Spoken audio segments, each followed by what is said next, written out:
Olá, povo santo do Senhor, obrigado por ter chegado até aqui. Nesse vídeo eu quero contextualizar a letra da música Leva-me de Volta, trazer um pouco da história por trás da canção.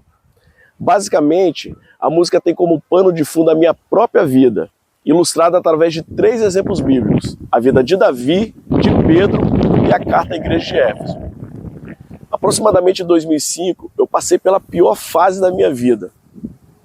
Eu vivi uma crise existencial, onde eu me perguntava quem eu sou, qual o meu propósito, qual o sentido da vida. Eu cheguei até mesmo a questionar se Deus existia.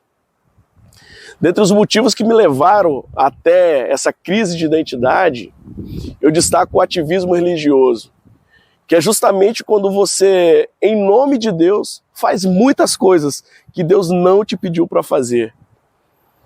Basicamente você faz as coisas no automático, na força do braço, não mais baseado no amor ou no relacionamento com Deus.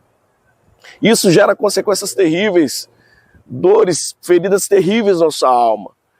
Um esgotamento físico, mental, espiritual, uma frieza, um distanciamento de Deus. E a consequência disso é que muitas vezes você, quando acorda, você está vivendo uma vida de pecado, muitas vezes pecado oculto, e isso vai te levando cada vez mais longe de Deus. A Leva-me de Volta é fruto dessa experiência, e nasceu anos depois de eu ter superado essa fase ruim. Eu havia acabado de concluir um curso para ministro de louvor, chamado Rio de Adoração, e ao retornar de uma viagem missionária, Deus me deu essa canção dentro do ônibus. Eu espero verdadeiramente que o Senhor te abençoe, que essa canção alcance a sua vida, que essa canção levante aqueles que estão caídos sem força para se levantar, que a graça do Senhor te alcance em nome de Jesus. Senhor, conheça a maldade do meu coração, sinto saudade da tua presença. É importante dizer que a maior parte dessa letra foi inspirada no Salmo 51. E Davi escreveu esse salmo após receber a repreensão do profeta Natã, pois ele havia caído em adultério com Betseba. E no versículo 3 do Salmo 51, ele diz assim: pois eu conheço as minhas transgressões, e o meu pecado está sempre diante de mim. Estar ciente da sua própria maldade, estar ciente das suas próprias transgressões, é o primeiro passo para a mudança. É o primeiro passo para se levantar. E é bem verdade que nem sempre a gente tem essa ciência. E não foi diferente com Davi.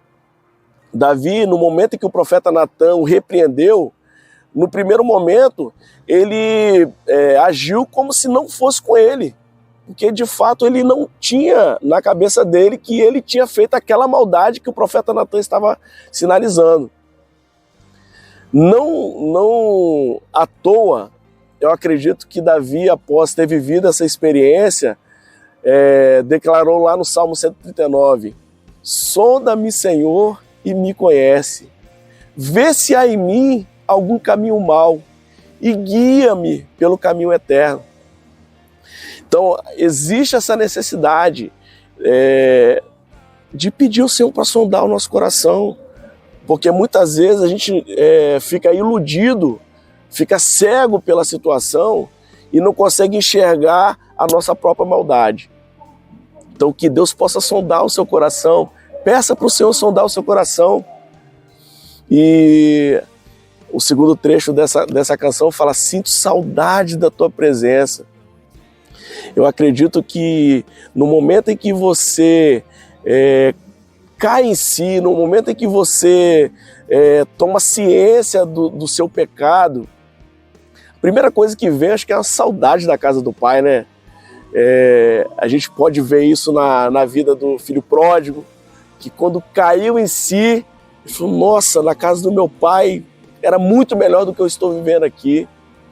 Eu fico imaginando que Adão e Eva sentiram quando foram expulsos ali do Éden. Saudade, saudade.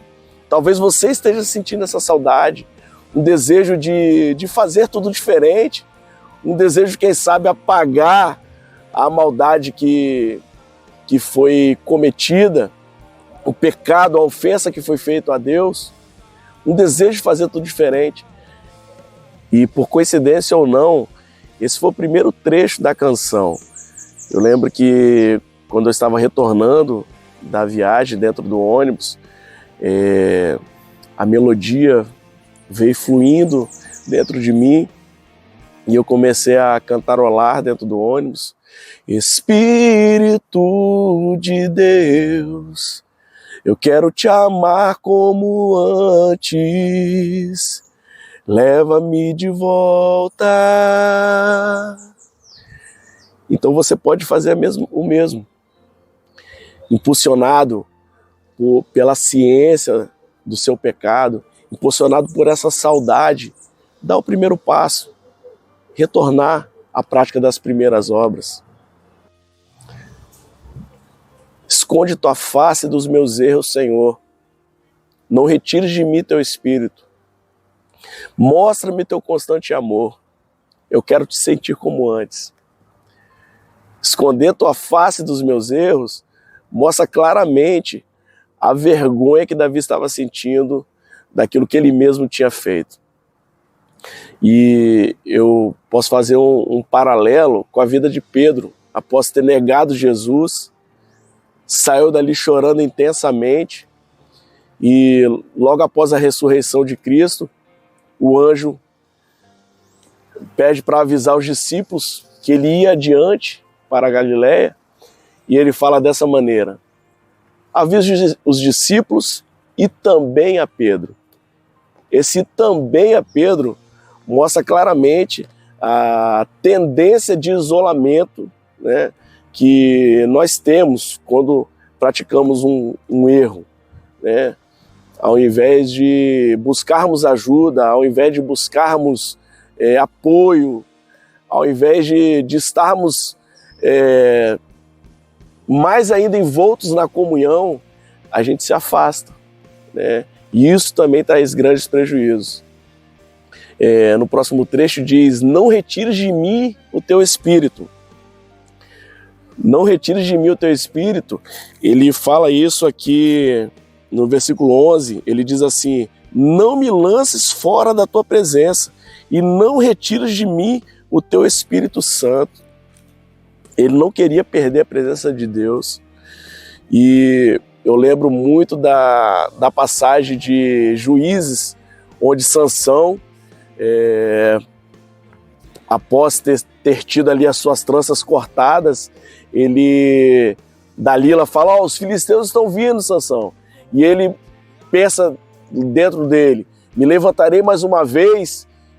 Mas ele não lembrava, mas ele não sabia que o Senhor já não estava com ele. E isso acontece com a gente muitas vezes. A gente está ali na função, na correria, trabalhando, fazendo a obra do Senhor, mas não tem mais a presença de Deus. É pura habilidade, é pura força do braço, mas não tem mais a presença de Deus.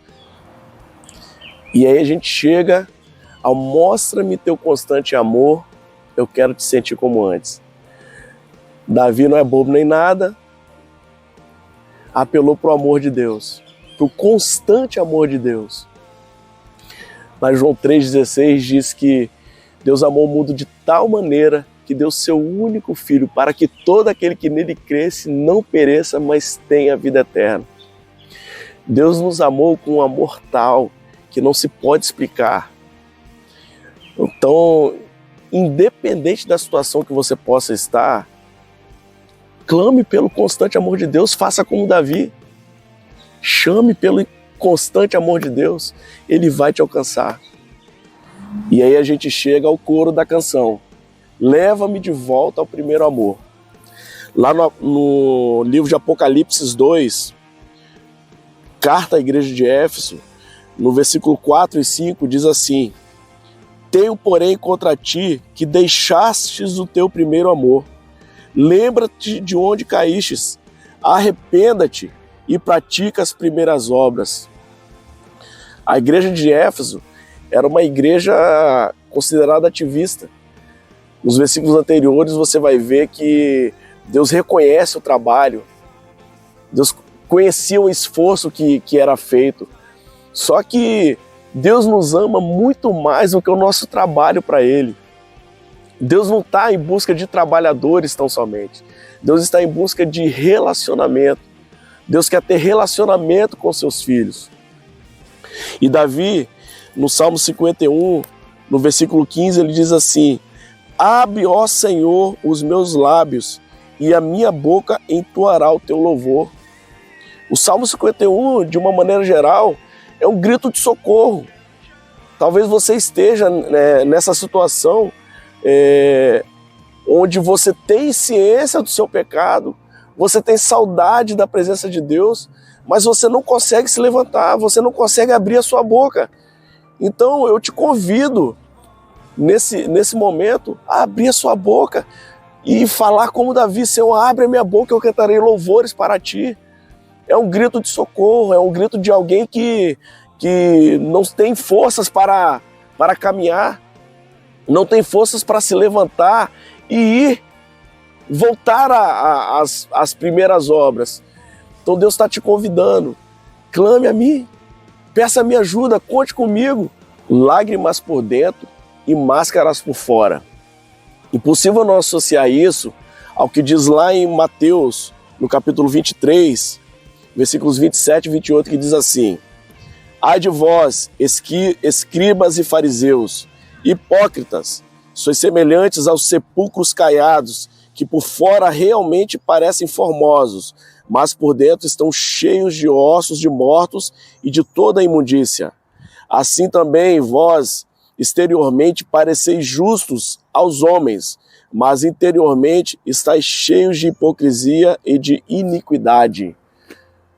Felizmente, nós somos assim, irmãos. Falamos muito no início de estar ciente do nosso próprio pecado, de sentir saudade do Senhor, mas ao invés de buscar ajuda, de buscar se consertar, a gente muitas vezes coloca uma máscara e continua a vida como se nada tivesse acontecendo. O meu conselho para você hoje é: tire a máscara. Busque ajuda. Não esconda a sua dor, não esconda o seu pecado. A palavra de Deus declara que aquele que confessa e deixa alcança misericórdia.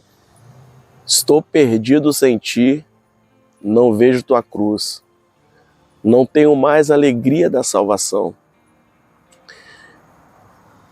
Em momentos assim, a gente fica totalmente perdido. O dia parece que está cinza, a vida parece que não tem sentido. Ir para a igreja não faz sentido, servir a Deus não faz sentido. Como eu falei com vocês anteriormente, até mesmo a existência de Deus eu coloquei em xeque. Como reaquecer um coração que está tão frio? Comigo, eu precisei olhar para a cruz de Cristo. Porque quando você lembra do sacrifício de Jesus, é impossível o seu coração não aquecer novamente. Então você quer se levantar? Faça como Davi, no Salmo 51. Ele falou: torna a dar-me a alegria da tua salvação. E a alegria da salvação está na cruz de Cristo, no amor demonstrado por Jesus na cruz. Alma abatida e perturbada, espera em Deus. Nós somos formados de corpo, alma e espírito. E na nossa alma é onde se localizam as nossas emoções, as nossas sensações, os nossos traumas.